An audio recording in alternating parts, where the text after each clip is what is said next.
The basketball bounced off the rim for the 15th time that afternoon. 16-year-old David Chen slumped his shoulders and let out a long, tired breath. The gym was supposed to be empty by now. Most kids had gone home hours ago, but David stayed behind like he did every Tuesday and Thursday, practicing alone in the echo of the large, quiet space. He picked up the ball and tried again. This time it didn't even touch the rim. It hit the backboard with a loud thunk and rolled away across the polished wooden floor. David wanted to scream, but instead he just stood there, staring at his hands like they belonged to someone else. 3 weeks ago, Coach Peterson had posted the varsity basketball team roster on the bulletin board outside the gym. David's name wasn't on it. He had tried out with 20 other guys and only 12 made the cut. He wasn't one of them. When he asked the coach why, Coach Peterson had been honest but not exactly gentle about it. "You've got heart, kid, but your fundamentals are all wrong. Your form is off. Your footwork needs work. Maybe next year." Next year felt like a lifetime away. David lived with his mom in a small apartment on the east side of town. His mom worked as a nurse at the county hospital, pulling double shifts most weeks just to keep the bills paid. There wasn't money for private coaching or fancy basketball camps like some of the other kids had. There wasn't even money for the good sneakers that David saw in the sports store window downtown. He wore hand-me-downs from his cousin and practiced with whatever time he could steal between homework and helping his mom around the house. But he loved basketball. He loved it more than anything. When he was on the court, nothing else mattered. Not the unpaid bills on the kitchen counter. Not the college applications he didn't know how to fill out. Not the gnawing worry about what came after high school. On the court, it was just him and the ball and the beautiful simplicity of trying to make it go through the hoop. That's why he came back, even after getting cut. That's why he stayed late on these quiet afternoons, shooting alone, hoping that somehow if he just practiced enough, next year would be different. The sound of a mop bucket rolling across the floor made David turn around. Mr. Wallace was there, like always, starting his evening cleaning routine. David had seen him around school for years but never really paid much attention. Mr. Wallace was just part of the background. One of those people who kept the school running but nobody really noticed. He was older, maybe in his 60s, with gray hair and a quiet way of moving around. He wore the same navy blue uniform every day and always had a small radio clipped to his belt, playing old soul music low enough that you could barely hear it. David had never heard him say much to anyone. He just did his job and minded his business. "Don't worry about me," David called out, feeling a little embarrassed to be caught alone in the gym. "I'll be out of your way in a few minutes." Mr. Wallace nodded slowly but didn't say anything. He started mopping near the bleachers, working in smooth, practiced strokes. David turned back to the basket and took another shot. It bounced off the front of the rim. He could feel Mr. Wallace watching him now, though the old man pretended to focus on his work. David tried to ignore it and took another shot. This one was even worse, hitting the side of the backboard. "You're releasing too late," Mr. Wallace said suddenly.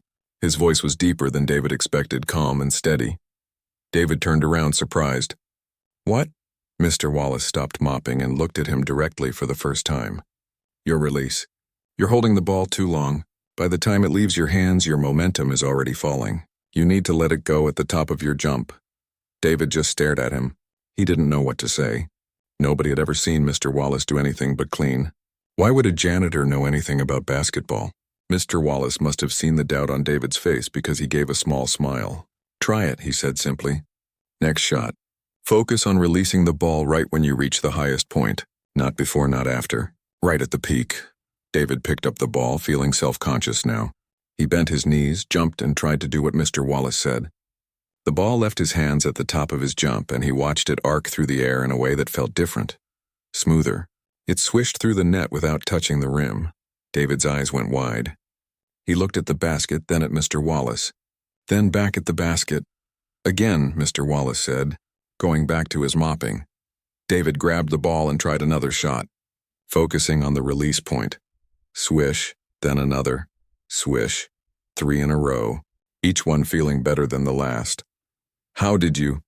David started to ask, but Mr. Wallace was already moving to another section of the gym, pushing his mop bucket along.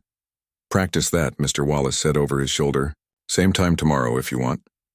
Before David could respond, Mr. Wallace had his earbuds in and was back to his work, acting like nothing had happened. But something had happened. Something David couldn't quite explain. He stayed for another 20 minutes, taking shot after shot, thinking about the release point. Not every shot went in, but more of them did than before, and they felt right in a way they never had. When David finally left the gym, Mr. Wallace was on the other side of the court, wiping down the bleachers. David wanted to say thank you, wanted to ask how a janitor knew about shooting form, wanted to ask if he really meant what he said about tomorrow. But Mr. Wallace seemed absorbed in his work, so David just waved. Mr. Wallace saw him and gave a small nod, nothing more. As David walked out into the evening air, he felt something he hadn't felt in weeks. It wasn't quite hope, not yet, but it was close. It was the feeling that maybe, just maybe, he didn't have to figure everything out alone. Tomorrow couldn't come fast enough. David arrived at the gym the next day, 15 minutes early. He told himself it was because he wanted extra practice time, but deep down he knew he was curious. Curious about Mr. Wallace. Curious about how a janitor could spot what was wrong with his shot in seconds when he'd been struggling with it for months. The gym was empty when he got there. The afternoon sun came through the high windows, making long rectangles of light on the floor. David started shooting, trying to remember everything from yesterday. Release at the peak.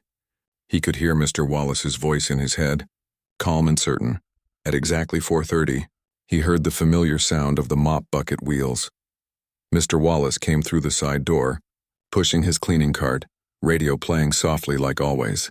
He glanced at David, gave a small nod, and started working on the other end of the gym. David kept shooting, waiting for Mr. Wallace to say something. But the old man just cleaned, working his way around the gym like David wasn't even there. After 20 minutes of silence, David couldn't take it anymore. "Mr. Wallace?" he called out. The old man looked up from wringing out his mop. Yesterday you said if I wanted to come back today." Mr. Wallace studied him for a long moment, then walked over slowly. He moved like someone whose body had been through some things, a slight limp in his left leg that David had never noticed before. "Show me what you've been working on," Mr. Wallace said. David took a shot. It went in, but Mr. Wallace shook his head. "Your elbow's flaring out. Keep it tucked in, lined up with your knee." He demonstrated with his own arm, even though he wasn't holding a ball. His form was perfect, practiced, the kind of muscle memory that doesn't go away even after years. "You played basketball," David said. It wasn't a question. Mr. Wallace smiled, but it was the kind of smile that had some sadness in it. "Long time ago. College ball. Before you were born. What happened? Why aren't you coaching or something?" "Life happened," Mr. Wallace said simply. He gestured toward David. "Try again.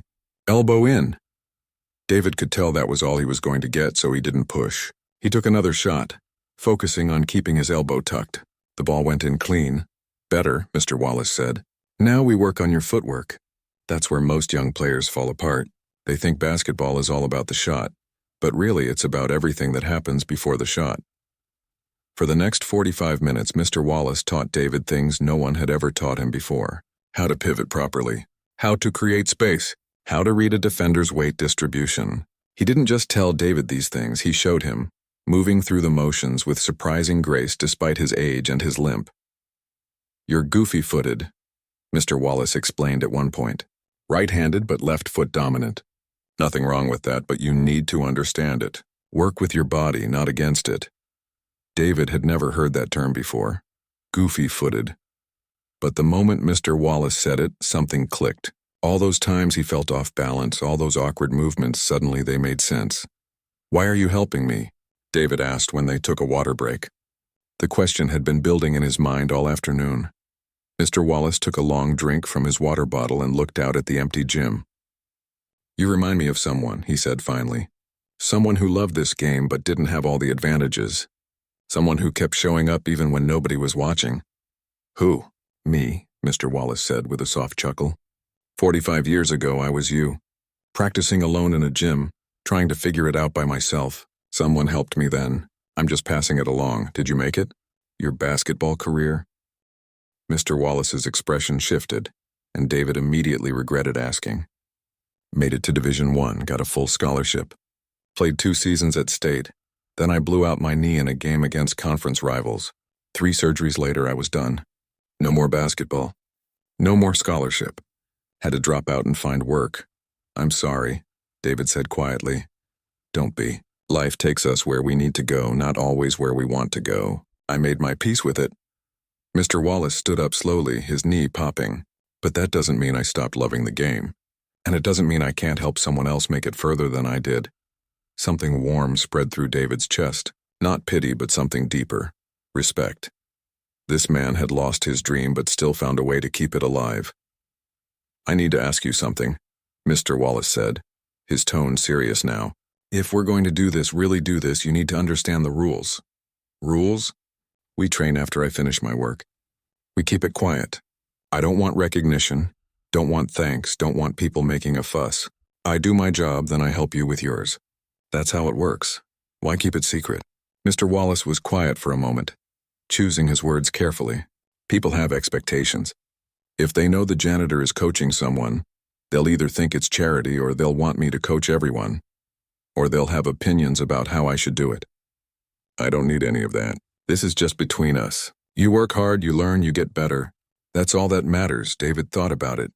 It seemed strange having a secret coach, but then again, everything about this situation was strange, and it wasn't like he had other options. Coach Peterson had made it clear he needed to improve on his own. Okay, David agreed. Our secret. Mr. Wallace extended his hand and they shook on it. His grip was firm, calloused from years of work. Good, now get back to those drills. 20 more minutes on footwork, then you need to get home. Your mama's probably got dinner waiting. David blinked in surprise. How did you know? I notice things, Mr. Wallace said with a knowing look. Part of being a janitor. You see a lot when people think you're invisible. Now stop talking and start moving. For the rest of the session, David worked harder than he'd ever worked before. Mr. Wallace was a patient teacher, but a demanding one. He didn't accept sloppy effort or half-hearted attempts. He pushed David to get each movement right, to feel the difference between doing something and doing something correctly. When they finally finished, David was drenched in sweat but energized. His body ached in new places, muscles he didn't know he had complaining about the unfamiliar work. Same time Thursday? David asked as he gathered his things. If you're serious about this. I am. More serious than anything. Mr. Wallace nodded slowly, a hint of satisfaction in his eyes. Then I'll see you Thursday. And David? Practice what we worked on, but don't overdo it. Rest is part of training too. As David left the gym that evening, he felt different. Lighter somehow, despite the exhaustion. For the first time since getting cut from the team, he felt like he had a real chance. Not just hope, but an actual path forward. He had found something rare in this world. Someone who believed in him enough to invest time in making him better, asking nothing in return except hard work and dedication. David didn't know it yet, but this was the beginning of something that would change his life forever. 6 months passed like pages turning in a book. Fall gave way to winter, and winter started melting into early spring. Through it all, David and Mr. Wallace met in the gym twice a week, sometimes 3 when David could manage it. The routine never changed. Mr. Wallace finished his cleaning duties first, always professional, never cutting corners on his actual job. Then once the floors were mopped and the trash was emptied, he'd spend the next hour or two transforming David's game piece by piece. It wasn't dramatic at first. There was no sudden moment where everything clicked. Instead, it was gradual, like watching a photograph develop slowly in a darkroom. Each session added something new. A smoother pivot, a quicker first step, a more consistent release, small improvements that started adding up to something bigger. Basketball isn't about being perfect, Mr. Wallace explained one evening in January, as they worked on David's defensive stance. It's about being 1% better every day. Those percentages compound over time. That's the secret nobody wants to hear because it's not exciting. It's just work. David was learning that Mr. Wallace had an opinion about everything related to basketball, and most of those opinions challenged what David thought he knew. When David wanted to practice his three-point shot for the 100th time, Mr. Wallace made him work on layups instead. You're in love with the highlight plays, Mr. Wallace said, but championships are won on fundamentals. Anyone can get hot from three-point range for one game. The great players are the ones who can score from anywhere, anytime, no matter how tired they are or how much pressure they're under. But Mr. Wallace didn't just teach basketball. He taught discipline in ways that went beyond the court. When David's grades started slipping in March because he was tired from the extra training, Mr. Wallace noticed immediately. "What did you get on your history test?" he asked one evening, even though David had never mentioned having a test. "How did you—" "Your teacher left the grade reports on her desk. I saw it when I was emptying her trash. You got a C-." David felt his face flush with embarrassment. "It's just one test." Mr. Wallace stopped what he was doing and looked at David with an intensity that made him uncomfortable. "Listen to me carefully. You think basketball is going to solve all your problems? It won't. Even if you make it to the NBA, which is a 1 in a million shot, your career will be over by the time you're 35. Then what? You need your education. You need to be smart up here." He tapped his temple. "Not just skilled out there. But I'm practicing so much I don't have time." "Then you make time. Champions don't make excuses. They figure it out. If you can't balance school and basketball now, how are you going to balance college classes and playing at the next level?" It was harsh, but it was true. That night, David went home and reorganized his entire schedule. He woke up earlier to study before school. He used his lunch period to do homework instead of hanging out with friends. It wasn't easy and it wasn't fun, but his grades started climbing back up. Mr. Wallace noticed that too, though he didn't say anything about it directly.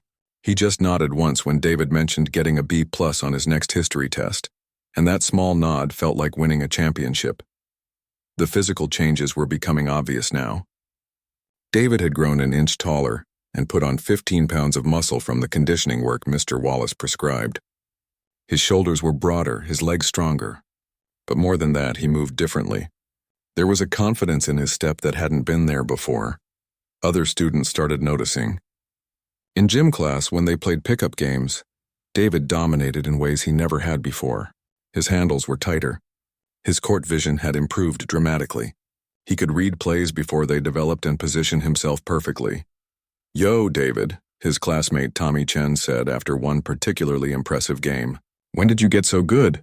You trying out for varsity again next year?" David just shrugged, trying to play it cool. "Just been practicing." "With who? You got a private coach or something?" "Nah, just working on my own." It felt wrong lying to Tommy, but David had made a promise to Mr. Wallace nobody could know. It was their secret and David intended to keep it. Coach Peterson noticed too. David caught him watching during gym class one day, arms crossed, a thoughtful expression on his face. After class, the coach pulled David aside. "You've improved," Coach Peterson said simply. It wasn't quite a compliment, more like stating a fact. "A lot. What are you doing different?" David's heart raced. He didn't want to lie to his coach, but he'd given his word. Just practicing more. Working on fundamentals. Coach Peterson studied him for a long moment like he didn't quite believe it but couldn't prove otherwise. "Well, keep it up. Tryouts are in 4 months. You might actually have a shot this time." When David told Mr. Wallace about the conversation that evening, the old man smiled. "Good, you kept your word. That matters more than basketball. But why does it have to be a secret? People would respect you if they knew what you were doing." Mr. Wallace sat down on the bleachers and David sat next to him. This had become part of their routine too. These quiet talks between drills where Mr. Wallace shared wisdom that had nothing to do with basketball and everything to do with life. "Respect is complicated," Mr. Wallace said. "Right now, people see me as the janitor. They're polite, they say good morning, but I'm basically invisible. That invisibility is freedom. I can do my job, help you, and live my life without anyone's expectations on me. But don't you want credit? Credit for what? Doing what I love? Helping someone who reminds me why I fell in love with this game in the first place?" Mr. Wallace shook his head.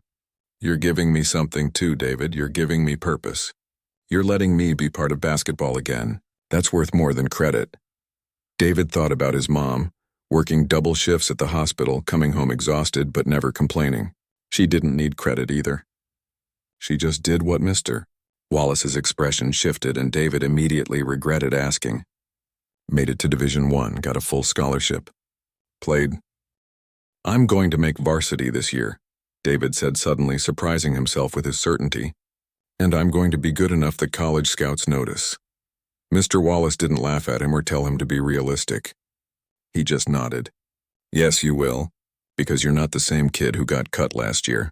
That kid had heart but no direction. You've got both now. Because of you." "Because of you," Mr. Wallace corrected. "I just showed you the path." You're the one walking it. Every early morning, every late night, every time you chose to study instead of scroll through your phone, every time you pushed through when you were tired, that was all you. Don't forget that. As the spring air grew warmer and tryouts approached, David felt ready in a way he'd never felt before. Not just physically ready, but mentally prepared. Mr. Wallace had taught him that basketball was as much about the mind as the body. Pressure is a privilege, Mr. Wallace said during one of their last sessions before tryouts. It means you're in a position where your performance matters. Embrace it. David rolled the basketball between his hands, feeling its familiar texture. In 4 days, he'd walk into that gym for tryouts. But he wouldn't be walking in alone. He'd be carrying 6 months of training, discipline, and wisdom from a man who asked for nothing except that David become the best version of himself. That seemed like a fair deal. Tryouts were everything David had imagined and nothing like he expected. The gym was packed with hopefuls, most of them returning players from last year's team. They had the easy confidence of people who belonged, laughing and joking as they stretched, already acting like teammates. David felt the old nervousness creeping back, that voice in his head saying he didn't belong here, but then he remembered Mr. Wallace's words from the night before. You've already won the hardest battle. You showed up every day when nobody was watching. These tryouts are just a formality. Coach Peterson blew his whistle and everything became motion. Drills, scrimmages, defensive slides, suicide sprints. David threw himself into each one, letting his body do what it had been trained to do. 6 months of work with Mr. Wallace had rewired his muscle memory. His feet knew where to go. His hands knew when to release. His mind knew how to read the court. By the end of the first day, other players were noticing. By the end of the second day, Coach Peterson was watching David with undisguised interest. And by the final day, when they played full-court scrimmages, David knew he'd made it. The roster went up on Friday afternoon. David's name was there 6th on the list. Not a starter, but on the team. Actually on the team. He wanted to run straight to the gym to tell Mr. Wallace, but he had to wait. Their agreement was Tuesday and Thursday evenings. He couldn't break the pattern, couldn't risk drawing attention. So he kept the joy bottled up inside for 4 days until Tuesday finally arrived. When he walked into the gym that evening, Mr. Wallace was already there, mopping near the free throw line. He looked up when David entered, and there must have been something in David's face because Mr. Wallace smiled before David even said a word. Made the team, David said, and his voice cracked a little. Mr. Wallace nodded slowly, that quiet satisfaction in his eyes. Course you did. Never doubted it. They didn't practice that night. Instead, they sat on the bleachers and talked about what came next. Making the team was just the beginning. Now David had to prove he deserved playing time. He had to earn the respect of teammates who'd been together for years. He had to show Coach Peterson that putting him on the roster wasn't a mistake. The season started in November, and David spent most of the first few games on the bench. He cheered for his teammates, studied the game from the sideline, and kept his mouth shut. Mr. Wallace had taught him that you earn your place through patience and preparation, not by demanding it. His chance came in the 7th game of the season. They were playing Wilson High, and their starting shooting guard twisted his ankle in the second quarter. Coach Peterson looked down the bench and his eyes landed on David. Chen, you're in. David's heart hammered as he checked into the game. The gym was loud, packed with students and parents. The bright lights seemed blinding after all those quiet evenings practicing in the empty gym. For a moment he felt frozen, then he heard it, not with his ears but in his memory. Mr. Wallace's voice. When the moment comes, trust your training. Your body knows what to do. David took a breath and let his instincts take over. Within 2 minutes, he'd stolen the ball and converted it into an easy layup. 3 possessions later, he hit a 3-pointer from the corner. By the end of the quarter, he'd scored 8 points and the crowd was chanting his name. They won that game by 12 points, and David finished with 17 points, 5 assists, and 3 steals. Coach Peterson slapped him on the back afterward and said, "Good work, Chen, real good work." David became a regular starter after that. Game by game, he got better. His confidence grew. His teammates trusted him. And every Tuesday and Thursday evening, he still met Mr. Wallace in the gym to work on his game, to fine-tune the details, to keep building. By February, Lincoln High had won 15 games and lost only 3. They were ranked second in their division, heading toward the regional playoffs. College scouts started showing up to games, clipboards in hand, watching, evaluating, taking notes. David tried not to think about the scouts. Mr. Wallace had warned him about distractions. "Play the game in front of you," he'd said. "Let everything else take care of itself." The regional tournament was single elimination. Win and advance, lose and go home. Lincoln High won their first 2 games easily, setting up a semifinal matchup against Central High, the defending champions. The gym was packed to capacity. David had never played in front of that many people. As he warmed up, he could feel the pressure building in his chest. These weren't just fans, they were scouts, recruiters, people who could change his future with a single notation on their clipboard. The game was brutal. Central High played aggressive defense, pressing full court, denying easy opportunities. By halftime, Lincoln was down by 8 points, and David had scored only 4 points on terrible shooting. He'd missed 2 layups he normally made in his sleep. In the locker room, Coach Peterson tried to rally them, but David barely heard him. He was inside his own head, spiraling. This was his chance to prove himself to those scouts, and he was blowing it. His hands were shaking. His breathing was shallow. The second half started even worse. David threw a bad pass that got intercepted. Then he traveled on what should have been an easy drive. Central's lead grew to 14 points. The crowd, which had been so loud earlier, went quiet except for the Central fans celebrating. With 8 minutes left in the game, Coach Peterson called a timeout. As the team huddled, David felt like he might be sick. This was all falling apart. Everything he'd worked for, all those hours with Mr. Wallace, all of it meant nothing if he couldn't perform when it mattered. He looked up into the stands, and there in the back row near the exit he saw Mr. Wallace. The old man was in his work uniform, probably on a break from his evening shift. Their eyes met across the crowded gym. Mr. Wallace didn't wave or smile. He just placed his hand over his heart and nodded once. It was such a simple gesture, but it cut through David's panic like a knife. He remembered all those quiet evenings in the empty gym. Not the big moments, but the small ones. The repetition. The fundamentals. The steady, patient work of getting better one day at a time. Mr. Wallace wasn't here for the scouts or the championship. He was here for David, and suddenly that was all that mattered. David took a deep breath and felt something settle inside him. The shaking stopped. His mind cleared. When he went back onto the court, he wasn't thinking about the scouts or the score or the pressure. He was just playing basketball the way Mr. Wallace had taught him. With 7 minutes left, David stole the ball at half court and scored on a fast break. Then he hit a 3-pointer. Then he assisted on 2 straight baskets. Lincoln went on an 18-4 run, and suddenly the game was tied with 90 seconds remaining. The building was deafening now. David brought the ball up court with the score tied and 20 seconds on the clock. Central's defense collapsed on him, and he found his teammate open in the corner. The shot went up, hung in the air for what felt like forever, and splashed through as time expired. They were going to the championship game. After the celebration died down and the team headed to the locker room, David looked back at where Mr. Wallace had been standing.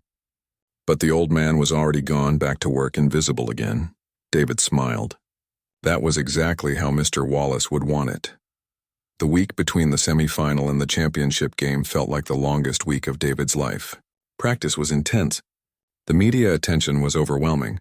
Local newspapers ran stories about Lincoln High's unlikely run to the finals. David's phone wouldn't stop buzzing with texts and social media notifications.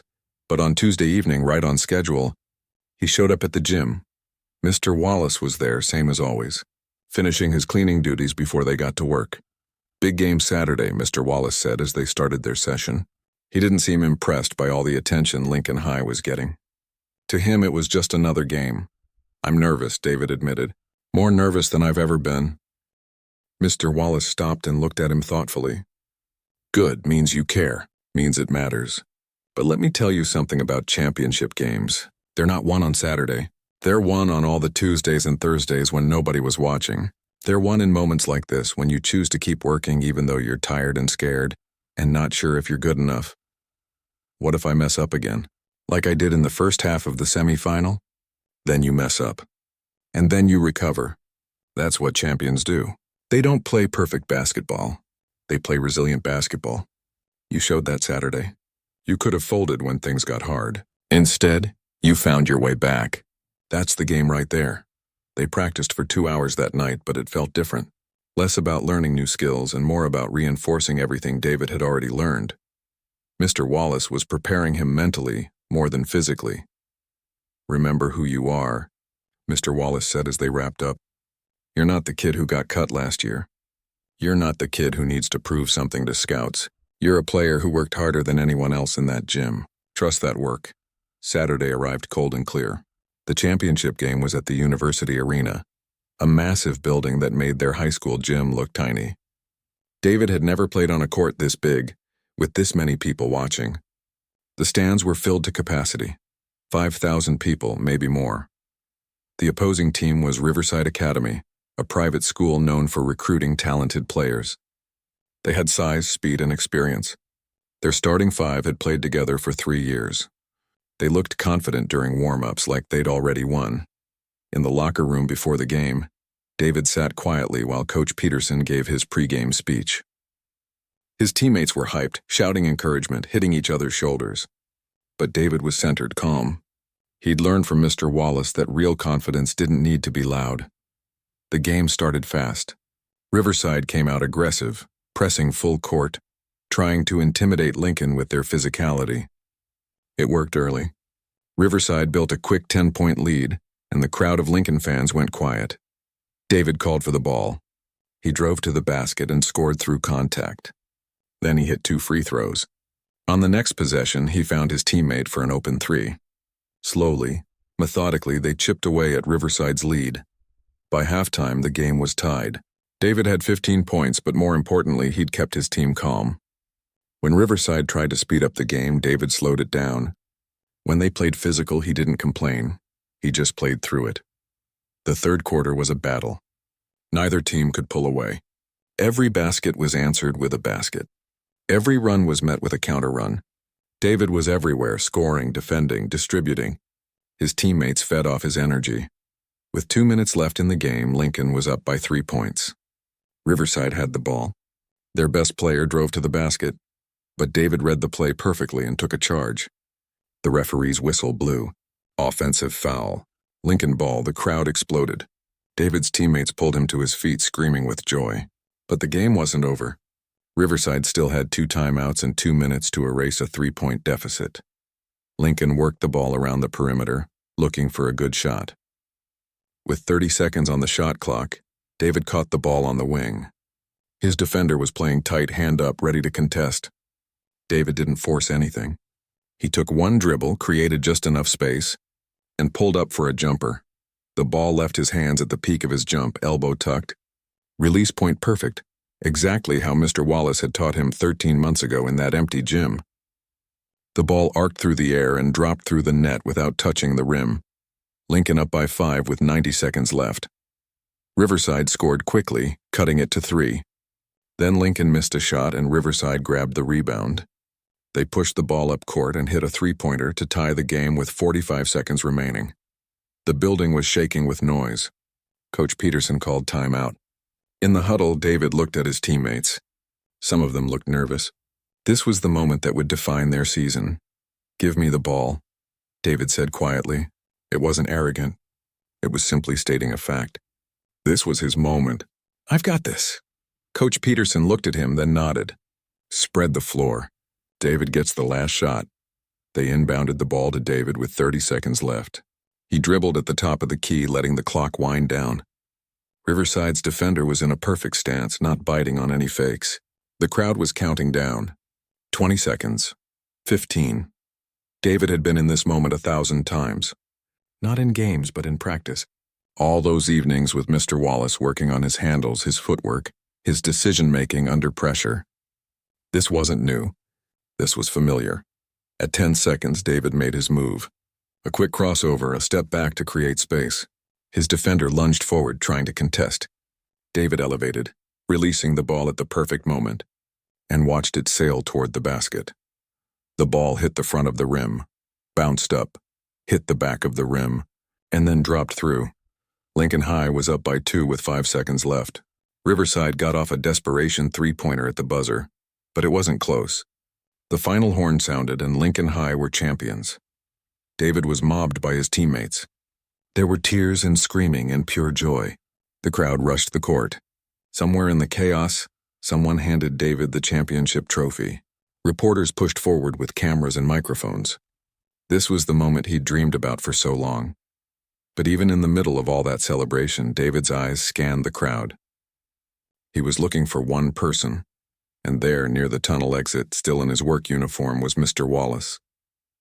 The old man stood with his arms crossed, a quiet smile on his face. He caught David's eye and gave him that same small nod he'd given so many times before. Then he turned to leave. Something inside David broke open. All the gratitude and respect and love he'd been holding inside for over a year came flooding out. He pulled away from his teammates and pushed through the crowd. "Wait," he called out. "Mr. Wallace, wait." The old man stopped and turned around, surprise on his face. People were staring now, confused about why the championship MVP was chasing down the janitor. David reached him, breathless. "I need to say something. Everyone needs to hear this. David, we had an agreement. I know, but I can't keep this secret anymore. It's not right." Before Mr. Wallace could protest, David grabbed a microphone from a nearby reporter and climbed up onto the scorer's table. The crowd quieted down, curious about what was happening. "Can I have everyone's attention?" David's voice echoed through the arena. "I want to talk about why we won tonight." His teammates gathered around, along with Coach Peterson and what seemed like everyone in the building. "A year ago, I got cut from this team. I wasn't good enough. I didn't have the skills or the knowledge, but I had someone who believed in me anyway." David pointed at Mr. Wallace. "That man right there, Mr. Henry Wallace. Most of you know him as the janitor at Lincoln High. What you don't know is that he's been coaching me for the past 13 months. Every Tuesday and Thursday evening after he finished his work, he taught me everything he knows about basketball." The crowd murmured, surprised. Mr. Wallace looked uncomfortable with the attention, but David continued. "Mr. Wallace played Division I basketball. He was headed for greatness until an injury ended his career. He could have been bitter about that. Instead, he spent his time making me better. Not for money, not for recognition, just because he loves this game and he loves helping people." David's voice cracked with emotion. "I need everyone to understand something. This trophy, this championship, everything that happened tonight, none of it happens without Mr. Wallace. He taught me how to shoot, how to think, how to be disciplined, how to handle pressure. He taught me that being a champion isn't about talent. It's about character and work ethic and showing up even when nobody's watching." The arena was completely silent now. David climbed down from the table and walked over to Mr. Wallace. He held out the championship trophy. "This belongs to you as much as it belongs to me." Mr. Wallace's eyes were wet. He shook his head. "David, I can't." "Yes, you can, please." For a long moment, the old man just looked at David. Then slowly, he reached out and touched the trophy. The crowd erupted in applause that lasted several minutes. People were standing, clapping, some of them crying. Coach Peterson walked over, his own eyes moist. "Mr. Wallace, I had no idea. Thank you for everything. I just helped a kid who was willing to work," Mr. Wallace said quietly. "No," David said firmly. "You did more than that. You changed my life." The celebration continued, but now Mr. Wallace was part of it. Players came up to shake his hand. Parents thanked him. Even the reporters wanted his story. The invisible man was invisible no more. Later that night, after most of the crowd had left, David and Mr. Wallace sat together in the empty arena, the championship trophy between them. "You broke our agreement," Mr. Wallace said, but there was no anger in his voice. "I had to. You deserve better than being a secret." Mr. Wallace smiled. "You know what happens now? Everyone's going to want me to coach them. People are going to make a big deal out of this. It's going to change everything. Is that so bad?" Mr. Wallace thought about it for a moment, then shook his head. "No, maybe it's time. Maybe I've been hiding long enough."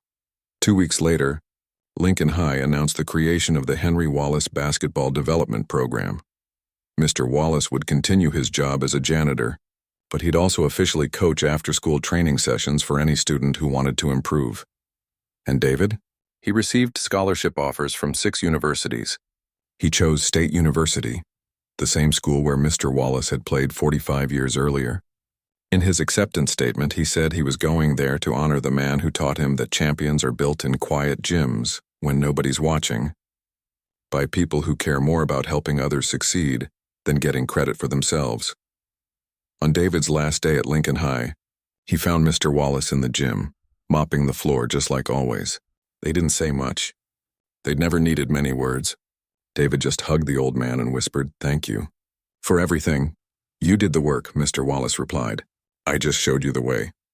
"No," David said, pulling back to look him in the eye. "You showed me what it means to be great, and it has nothing to do with basketball." As David walked out of the gym for the last time as a high school student, he turned back to see Mr. Wallace watching him go. The old man raised his hand in a small wave, and David waved back. Two people connected by a game they loved and a bond that went far deeper than any trophy could measure. Sometimes the most important victories aren't the ones that happen on Championship Saturday. They're the ones that happen on quiet Tuesday evenings when nobody's watching. They're built by people whose names don't make headlines, but whose impact echoes through lives forever changed. 5 years later, David stood in the middle of the State University basketball court, diploma in one hand, his jersey in the other. He'd just played his final college game, ending his career with a team record 3,000 points. The scouts in the stands were already talking about where he'd go in the NBA draft, but David wasn't thinking about the draft. He was thinking about a promise he'd made to himself years ago. After graduation, David drove back to his hometown. Not in some fancy car, just the same old sedan his mom had helped him buy freshman year. He pulled into the Lincoln High parking lot just as the sun was setting, painting the sky orange and pink. The school looked smaller than he remembered. Or maybe he'd just grown. He walked through the familiar hallways, past lockers and classrooms that held so many memories. The gym door was unlocked and he pushed it open. Inside, a group of kids were practicing. They couldn't have been more than 14 or 15, working on layups and free throws. And there, in the middle of them, demonstrating proper form with the patience of a saint, was Mr. Wallace. The old man had aged some. More gray in his hair, deeper lines around his eyes. But his movements were still smooth, still graceful. He was showing a young girl how to position her feet for a jump shot, the same way he'd once shown David. No, see, your weight needs to be balanced," Mr. Wallace was saying. "Try it again." David stood in the doorway, just watching. One of the kids noticed him first. "Yo, that's David Chen," the boy shouted. "That's David Chen from State." All the kids turned, their eyes going wide. Mr. Wallace looked up, and when he saw David, his whole face lit up with a smile. "Well, look who decided to come home," Mr. Wallace said. The kids swarmed David with questions. Was he going to the NBA? Could he show them some moves? Would he sign their basketballs? David answered them all patiently, but his eyes kept drifting back to Mr. Wallace. After practice ended and the kids left, David and Mr. Wallace sat on the bleachers together, just like old times. "Program's doing well," David observed, nodding toward the court. "How many kids are you working with now?" 43 regular students. Could be more, but I'm not as young as I used to be." Mr. Wallace chuckled. "Some of them have real potential. That girl you saw, Jessica? She's special. Reminds me of someone I used to coach," David smiled. "Speaking of coaching, I have a question for you." "What's that?" "How would you like to be an assistant coach at State University? Real job, real salary. Work with college players. Maybe help develop the next generation of pros." Mr. Wallace's eyes widened. "David, before you say no, hear me out. I talked to Coach Reynolds. He's all for it. Said having someone with your eye for fundamentals would be invaluable. And honestly," David's voice got softer, "I'm probably getting drafted in a few months. I'll be going somewhere new, starting over. It would mean everything to me knowing you're still part of the game we both love." Mr. Wallace was quiet for a long moment, looking out at the empty gym. "What about my job here? What about these kids? The program keeps running. Lincoln High is hiring a full-time basketball coordinator to take over. Your legacy here? It's solid. But maybe it's time for you to have a bigger stage." The old man smiled, and David could see tears forming in his eyes. "You know, I spent so many years thinking my story ended when I blew out my knee. That my chance was over. It wasn't over. It was just beginning differently." Mr. Wallace nodded slowly. "Different can be good. So is that a yes?" "That's a yes." They shook hands, and then David pulled the old man into a hug. In that moment, David wasn't a future NBA player and Mr. Wallace wasn't a former janitor. They were just two people who'd found each other at exactly the right time, who'd changed each other's lives in ways neither could have predicted. "Thank you," David whispered, "for seeing me when I was invisible." "Thank you," Mr. Wallace replied, "for reminding me why I fell in love with this game." As they walked out of the gym together, David looked back one last time. The court was empty now, but he could almost see the ghost of his younger self, practicing alone, waiting for someone to believe in him. That someone had come. And because of that, everything had changed. Some endings are really just new beginnings in disguise.